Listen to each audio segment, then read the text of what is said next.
This podcast may contain content that is graphic and disturbing in nature. Listener discretion is advised. Raised in one of the most notorious sex cults, one woman's memoir brings their atrocities out of the shadows and into the light. This is part 2 of the Daniella Mestyanek Young story.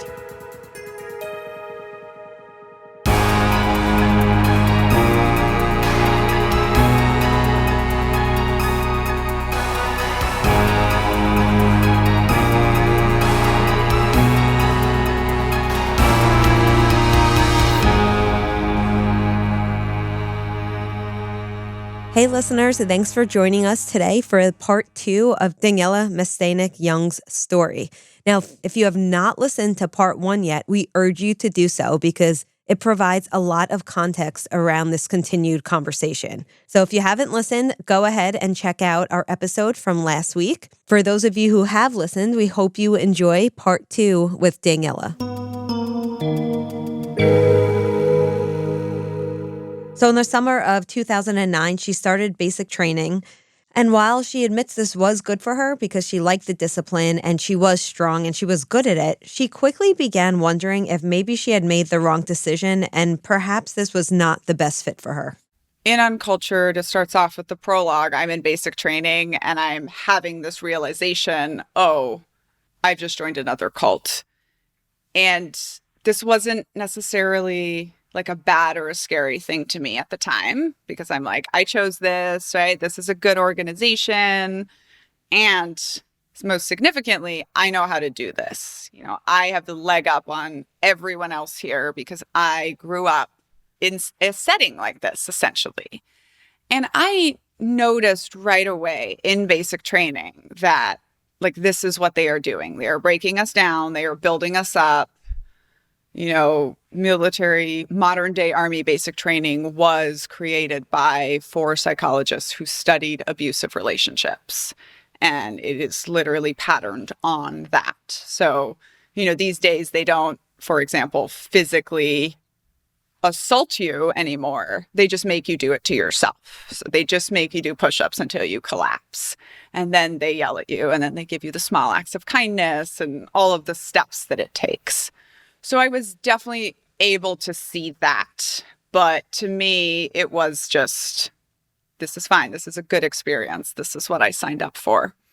I like to say you knew what you signed up for is one of the largest thought-stopping cliches because it's never true. But, you know, in basic training, I definitely start having triggers and flashbacks to my childhood. When I really realized it was as soon as I got to Afghanistan. And, you know, at this point, I'm almost 2 years in the army. And of course, it has been day one, women in the military, you're a bitch, a slut, you're a dyke. Preparing to go to Afghanistan, I have my boss give me a article on how many women get raped overseas while they're deployed. And then I'm there in Afghanistan. And like, I remember just Americans that had never been anywhere just looking around horrified because even on the base, like you look like you are in, for me, it was the favelas of Brazil, right? Like you just look like it's just a place you've never imagined before. And I was like, well, here I am back behind these big walls that I cannot leave at will with a huge threat of sexual violence. You know, women are 5% of the population. There's 30,000 people on Kandahar airfield. The entire base is dark corners. There were some specific dark corners that were called Rape Alley, which was, I might add, the only way to get from your housing to food. So it was bad. And that was when, for the first time, I think I really started to feel like a sexual abuse victim and have those traumas, right? I think I had suppressed so much of that. And now all of a sudden I'm 23 years old and I'm not going to sleep because if I go to sleep, I'm going to be back in the basement with the pedophile. And so then I was just at war, not sleeping, which is never fun. And that whole deployment became a very, very good example, I think, of trauma. Wow. That was such a powerful, revealing statement that she just made. And I can't imagine how traumatic and how scared she really must have been to be in that situation. I want to also point out, wasn't she like first female boots on the ground in Afghanistan? I think I remember her saying she was, one of the first females to be in combat, which in itself, I think she broke some barriers here, but I could see why certainly being in combat and then reliving this trauma must have been doubly hard for her. She's a strong woman.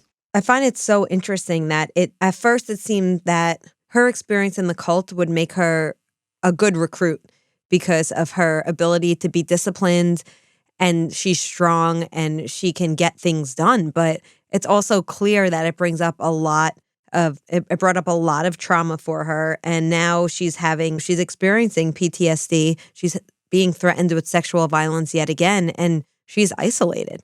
So I couldn't imagine how hard. And I do urge people to read the book, because in the book, she describes in very great detail what she would call as culture shock and mental programming that went on during her time when she was in basic training. And then even when she went off to officer candidate school, that's where she trained in military intelligence. And eventually she would rise to the ranks of lieutenant.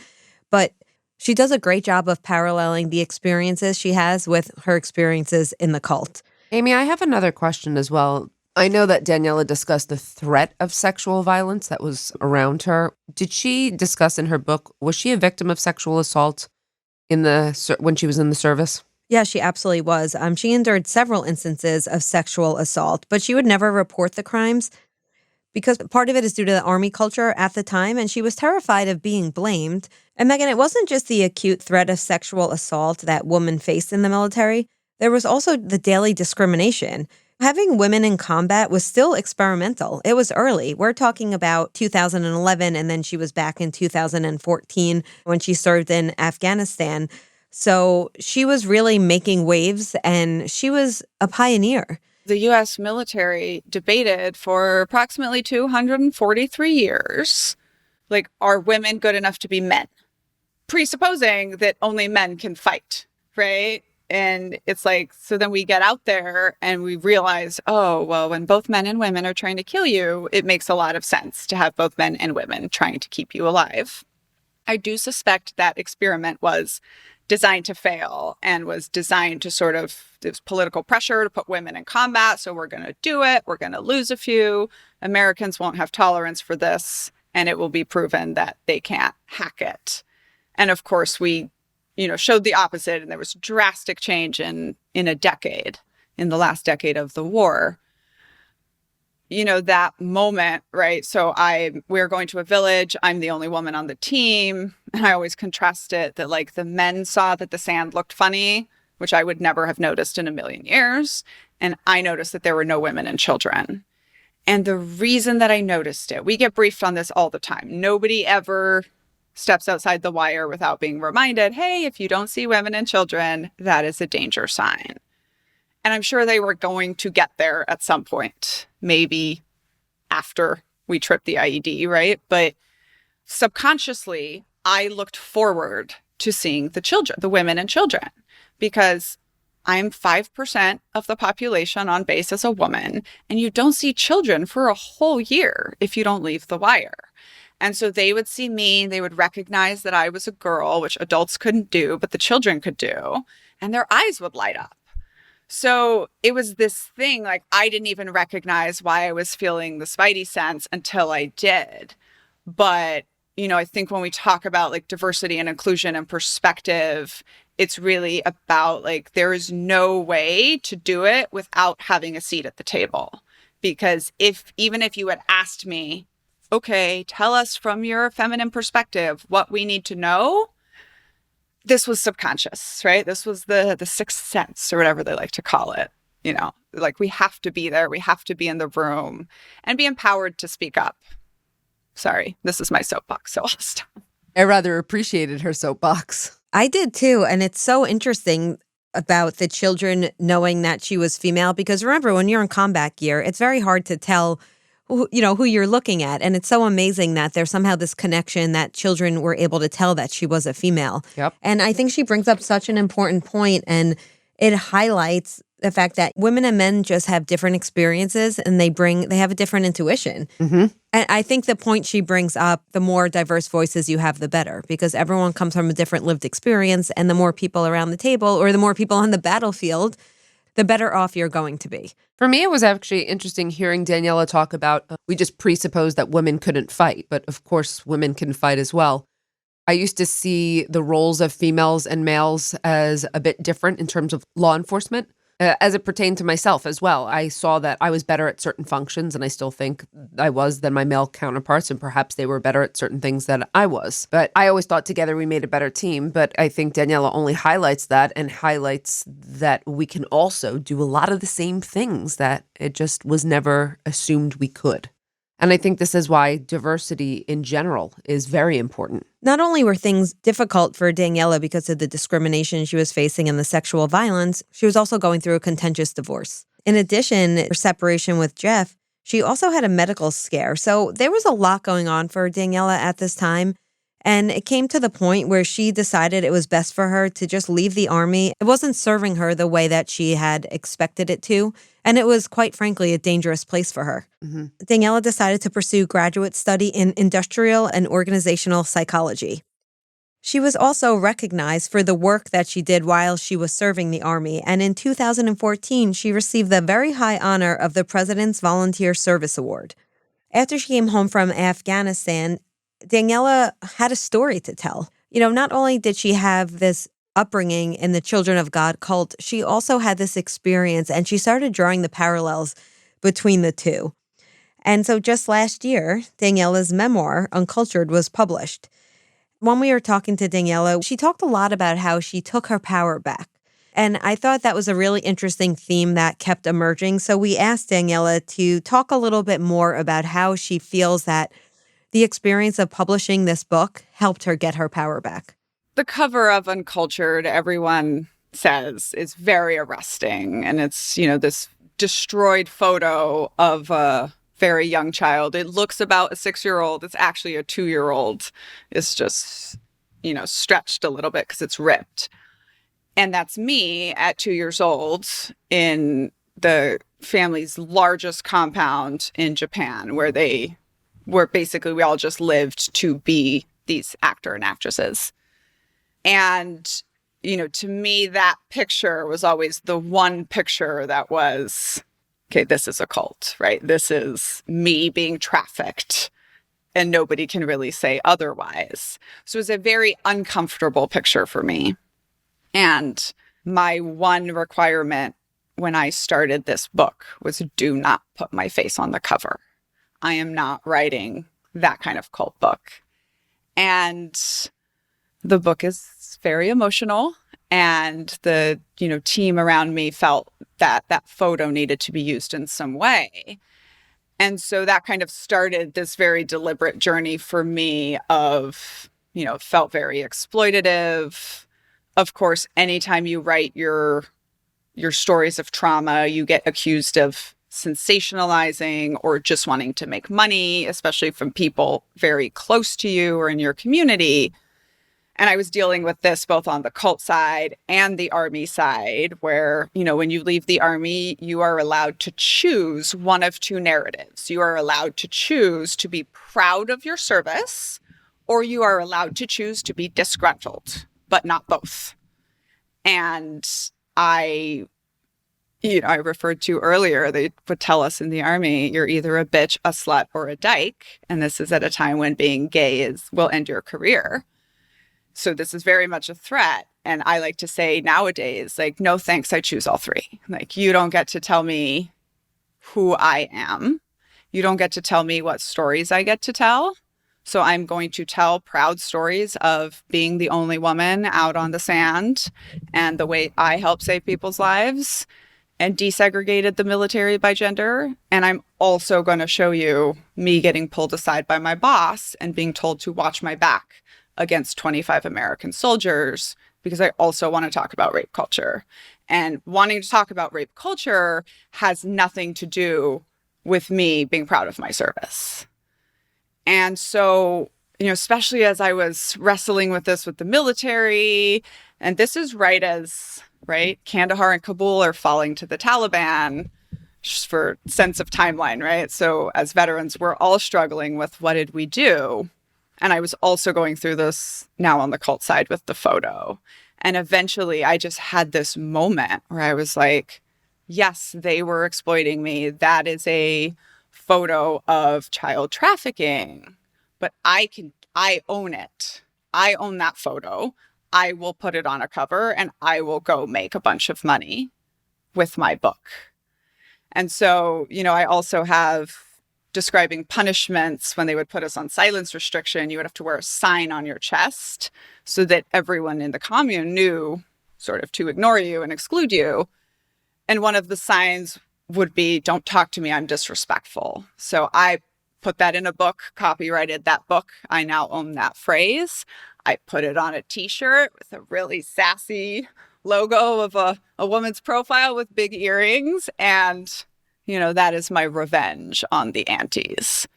And when I saw the final cover of the book that we selected, I had already made this journey in my mind. And then the option they came up with where it was a destroyed photo. So technically my face is not on the cover. It felt very empowering. Wow.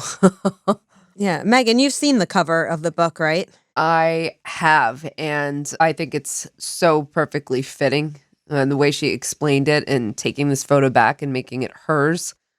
I also think it was great to hear her explain how you do not have to feel one way or the other about serving your country. You can, in fact, have experienced both positive and negative. It's not a dichotomy. It's not an either or. This is what happened. This is the full story. So I think that was wonderful to hear. Yeah, I think it's a good lesson to remind people that things, they're not just black or white. There's something in the middle, and you don't have to be one or the other. She could, like she said, she could be both proud, but also denounce some of the practices. I don't know why, but it just made me think of the way we discuss the justice system in terms of we could think someone is guilty, but yet justice wasn't served or, justice wasn't carried out the right way. There's more nuance to it. I mentioned in the intro that we would discuss the parallels between the cult and Daniella's experience in the army. So I just wanted to talk about that for a minute. Generally speaking, there's actually a lot of similarities between the two organizations that were never really clear to me. But once you start looking into it, you realize how many parallels there actually are. So for one, I think this is an obvious one. There's an authoritarian structure. Along with having an authoritarian structure, there are many techniques of persuasion and control. Daniella talked about her experiences in the army and how they used mind control techniques. And then she also talked about how they used that as form of punishment when she was in the cult. Yes, I thought that was so interesting. And I really started to see it afterwards. Go ahead. Yeah, and then there's also the isolation from family and friends. We saw that very clearly when Daniella explained, especially being kept away from her parents, but she also, in her book, she talks about her experience when she was away, both at training camp and then also when she was serving, and how she felt very alone because she did not speak to many people outside of the organization. It's also these ideas of purity, and along with the ideas of purity comes the tendency for a person to feel guilt and shame. This could be because they're explicitly told that what they're doing is shameful.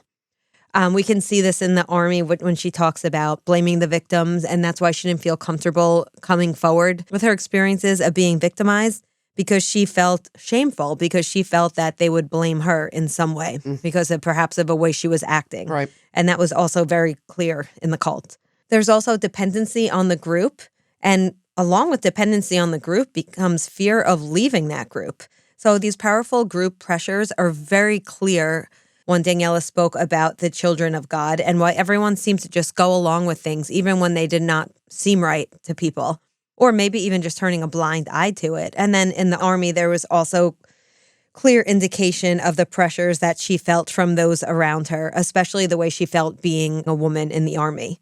You could also see the excessive devotion and dedication to the cause, and you see that both in the cult and also in the army. And then lastly, the othering of the enemy. Now, in the children of God, the enemy was anyone who was not in the group. In the army, of course, the enemy would be whoever the enemy is at any given time. Very interesting parallels and very true. In Daniella's book, she gives more examples of some of these parallels. And again, these are parallels that never occurred to me until I read her book. And while Daniella's memoir uncovers the dark corners of cults, both in religious organizations and federal ones, there's still this sense of justice and closure that just feels elusive. So next month, I will have been out of the cult for 20 years, and I will also have my master's degree from Harvard conferred. And so I've been thinking about that a lot.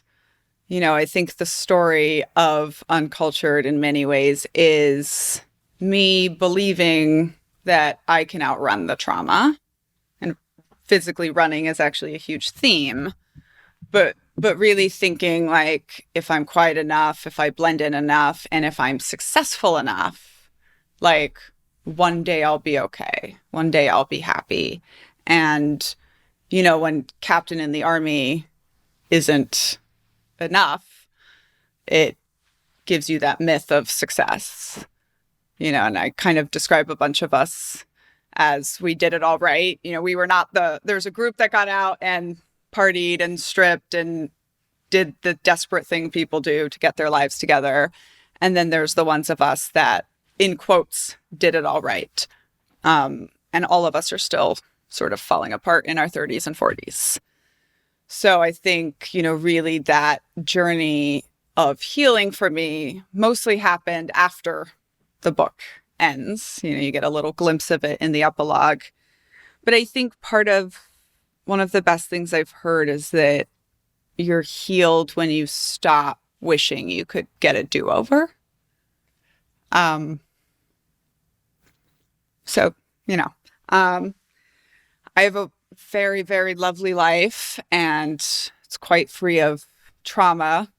But, you know, you never know when, like, your daughter having a 7th birthday party will make you break down.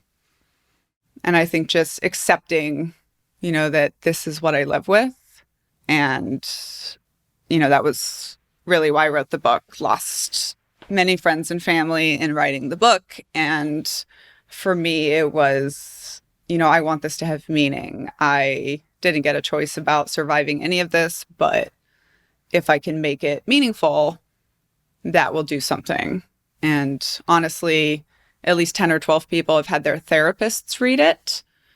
So that for me is, you know, that means something. Where she talks about little things triggering her, such as her 7-year-old's birthday, I think we see that often with victims where sometimes you don't even know. It's almost on this unconscious level that something sparks a reaction or an emotion. I think with all that she's been through, the fact that she can move forward, she can tell her truth, she's doing so much for other victims. And as she mentions, it's at the expense of some of her relationships. But she knew she had a story to tell, and she, regardless of what people thought, she was going to tell that story. Yeah, I think that's great. I bet it was therapeutic for her as well along the way. Yeah, she talked about how she did the audiobook. She read it herself. And she said that was much harder than she had expected it to be. Oh. Like just reading the words, she said was extremely emotional and unexpected. I'll bet. Do we know anything about the cult now? I don't hear much about them anymore. So they're no longer the children of God. They went from the children of God to the family of love to the family. And then in 2004 until present day, the group is now known as the Family International. They don't have as much of a presence as they once had, and they consider themselves spirit helpers. And their most recent teachings are mostly based on beliefs which they term the, quote, new spiritual weapons. What they believe is that they are soldiers in the spiritual war of good versus evil for the souls and hearts of men. You know, while Daniella is no longer a part of the cult, it's likely that she still has some family members and friends that are a part of the cult. She's very close with her mother. It's unclear how active her mother is in the teachings of the Family International and what her relationship is. But it's nice to see that Daniella does not fault her mother, and she's rightfully so acknowledges that her mother was a victim in all of this. And I think it's great that they have a relationship. And she did mention that her mother has apologized for her role in the trauma Daniella had experienced. That's nice that her mother apologized, even though I don't think it was really her fault. But has anyone else apologized for what they did to her? She says not really, no. My mother, who is also, in my opinion, not at all at fault for any of this, has definitely said that she's sorry. Actually, this is, I think, one of the hardest things for our community is that even though mostly the cult has fallen apart and supposedly all of the adults that joined have realized, they do not want to help us with our struggles to get our lives together by admitting what it was. And of course, if it's hard for those of us that grew up in it to realize what it was, it's probably twice as hard. I did send when I was writing my book, I sent them a stop and decease letter to stop using my likeness and that they never had my permission and they never will. And, at some point I will likely pursue that. But they sent me back saying, sorry, we had all legal signatures at the time, which cannot possibly be true because even my mother wasn't of legal age. And you also can't sign away your children for exploitation. And they gave me their very rote, Mama Maria, who Karen Zerbe is currently leading the cult, published an open letter saying she was sorry if policies ever accidentally hurt anyone. And that is supposed to be enough for us. And only when we confront them do we receive that. It's about the worst apology I've ever heard in my life. Yeah, I'm not sure that qualifies as an apology. Agreed. Before we get started on our discussion, I just want to encourage everyone to pick up Uncultured and give it a read and tell people about it. This book really affected me. I love reading memoirs, so I was not surprised that I picked it up, but I was surprised at how quick I read it and how invested I became in the story. I told so many people about it, such as you, Meghan, and you are now using it for your book club. Correct. But after I read it, I was just so in awe of Daniella and her strength that I was kind of nervous to contact her. And then I said, you know what? I have nothing to lose. I definitely did not expect to hear back. So I was so excited. I had a few conversations with Daniella, and as did you. And it was such a pleasure to talk to her. And I hope we could talk to her. I guess we'll talk to her again at your book club. I really think people who join for the book clubs will appreciate hearing directly from her as well. Let's just talk about cults in general, because many people wrongfully believe that cults are illegal. But in the United States, in fact, cults are protected by the First Amendment, which says that Congress shall make no law respecting an establishment of religion or prohibiting the free exercise thereof, or abridging the freedom of speech, or of the press, or the right of people peacefully to assemble and to petition the government for a redress of grievances. So there are many definitions of what a cult actually is, and what a cult is to one person might not be the same as it is to somebody else. Mm-hmm. But I think we can all agree that the Children of God fits our popular definition of a cult with institutional abuse. I think so. It's a good point that you point out as well. There's nothing inherently criminal about joining a cult or being a part of a cult, being a member of one. It's the activities that occur, the crimes that occur under the umbrella of the commune that are problematic. So how can we explain how the Children of God became what it became? Because it did just start out as a religious group, and at some point it became very criminal in its practices.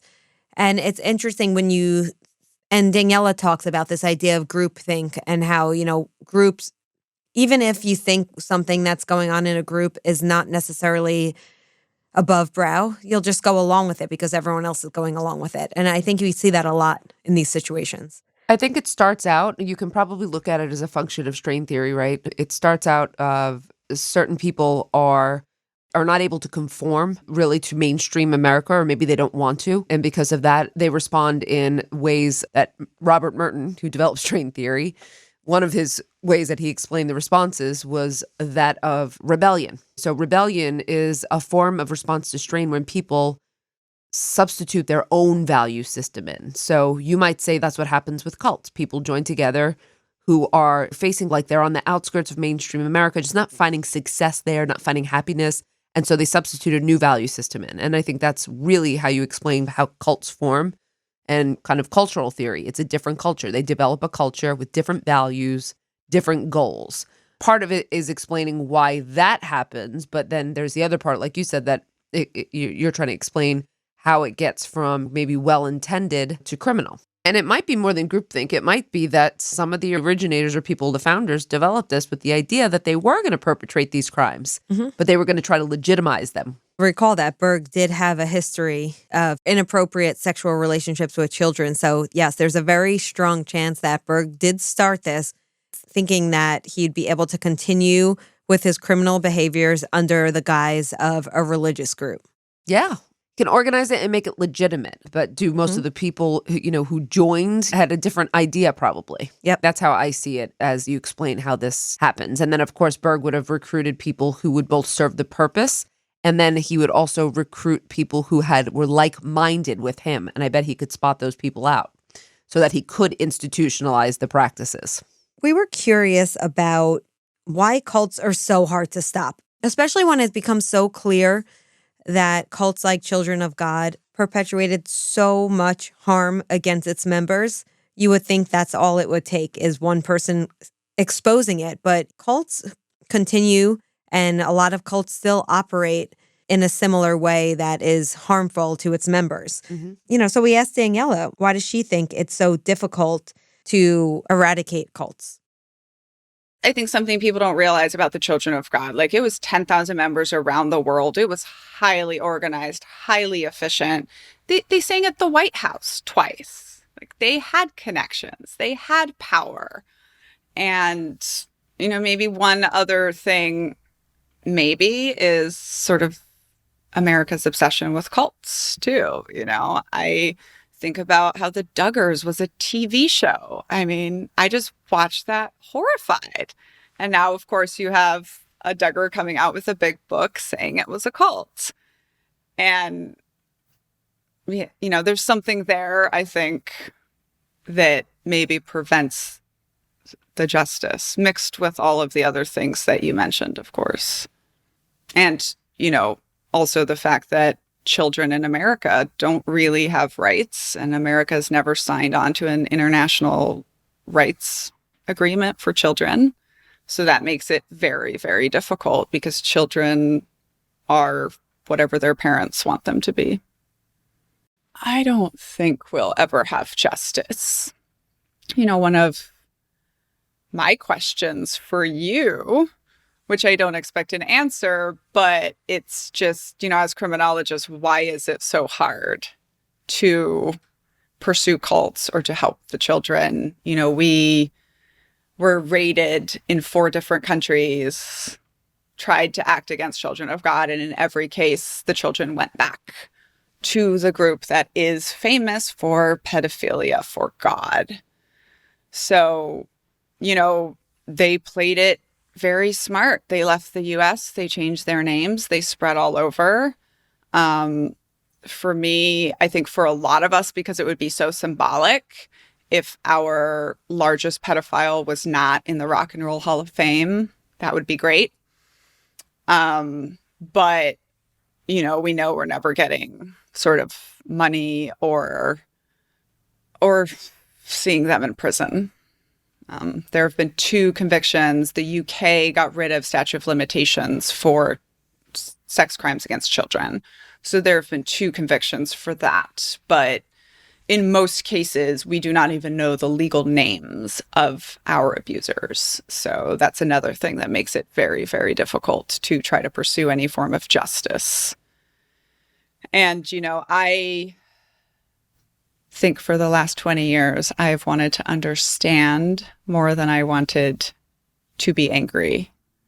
But if you're interested, I recently got very angry and posted an open letter to all of them on my social medias. So, Meghan, Daniella brought up people's obsession with cults. And this is an area we've talked about a lot in terms of people's obsession with true crime in general and what that's all about. But I do think that young people in particular seem to have a fascination with cults. I think it could be because of what we see in popular media, Scientology, NXIVM. Some people have even said SoulCycle is a cult, QAnon. This term of cult has been thrown around quite a bit. I think so. It's used very differently. People are fascinated with deviant behavior. Let's put it that way. And they want to know why. What makes someone do that? And I've always said that it's okay to explore that respectfully, but it's not always done respectfully in terms of cults, it becoming popularized and cool to look at. As we discussed with Daniella as well, that there are some very powerful people in these cults and they're organized, really organized. And so it prevents almost the infiltration of these cults. And then you always have to worry about these mass incidents where, law enforcement do try to go in or someone tries to go in and then there's a mass suicide or murders, deaths kind of thing. So I think a lot of those reasons insulate cults. The Catholic faith has been plagued by pedophilia and rape allegations for years. And we've seen conservative Christian churches have many scandals. So does power equate to sexual predatory behavior, or is it the level of sexual repression that tends to coincide with these religions that perhaps create the perfect storm? So you have the power and the sexual repression. And I know you've published a bit on this, Meghan. Can you talk a little bit about this since you've written on the topic? Yeah, I haven't written much. It's not my primary area. However, what I can tell you is that, you're referring to the Catholic abuse scandal that was revealed by some great reporting by the Spotlight team, actually a movie, Spotlight, about this. And what they just found was that there were a number of bad actors. There were a number of priests who were committing these sexual acts, sexual assaults for many years and keeping it quiet. And what happens is it's certainly about power and protection of an institution. But you're right, it's the perfect storm as well because of the way in which they have to repress any sexual desires or urges. And certainly that's how they express that is with children, victims, people who can't say anything, people who they know they can. Yep. What's that? Mm-hmm. Yeah, vulnerable that populations. Goes back to vulnerable, yeah. And they're protected. Yeah, and so they're protected they were protected for a long time by being moved around and keeping it hush. And that also reminds me of when I teach about healthcare killers. A lot of hospitals are these powerful organizations, and a lot of healthcare killers were allowed to go on murdering people for so long because hospitals didn't want to acknowledge that. So they would move them around from hospital to hospital instead of acknowledging that the problem existed at all. It just brought that up for me. Yep. That's not, everyone wants to be able to say that's their problem, not our problem. And they feel as if there's no blood on their hands, so to speak, if the predator is no longer in their particular institution, but they're just as culpable for keeping it quiet. And I think it's just clear that, predators will leverage what they can. We see this also in Hollywood. When people are in power, they leverage that power to victimize individuals. I mean, you brought up Rose McGowan, too, because it's kind of interesting what you're talking about connects. Rose McGowan was in this cult, and then she was also one of the first to speak out and reveal what Harvey Weinstein was doing. So that's a very interesting point. It brings it full round. And also, gosh, Rose McGowan, wow. I just realized that puts her in both places. I didn't make that connection either when we spoke about her earlier, so that's a good point. All right, back to Daniella. So where is she now? She's doing a lot. She will be graduating from the Harvard Extension School in March of 2023. Again, she will have her master's in organizational psychology. And she is also working on her second book, which she told us a little bit about. And it's going to be titled The Culting of America. This is something I'm definitely looking forward to reading. And maybe we'll have her back on the show after we read that book, which I'm excited about. Of course. Daniella is a professional consultant, along with being an author, and she can be hired to come out to organizations to discuss the spectrum of cults in the, quote, normal world. So you can go to Daniella's website where she posts blogs and she talks more about the work that she is doing. And she's also very active on Twitter and TikTok. So I would definitely say to check her out there. As for me, I'm just looking forward to covering Uncultured and learning even more about Daniella and her story. Yes, I look forward to that book club as well because although I spoke to Daniella on several occasions, there's still so many questions that I have, and I'm sure our listeners will have many more after they listen to this episode as well. Thank you all so much for listening, and we will catch you next time on Women in Crime. Women in Crime is hosted by Meghan Sachs and Amy Shlosberg. Our producer and editor is James Varga. Music composition is by Desert Media. If you enjoy the show, please remember to subscribe and leave a review. You can also support the show through Patreon, where you can get access to additional ad-free content such as virtual happy hours and an extra full-length episode each month. For more information, visit patreon.com/womenincrime.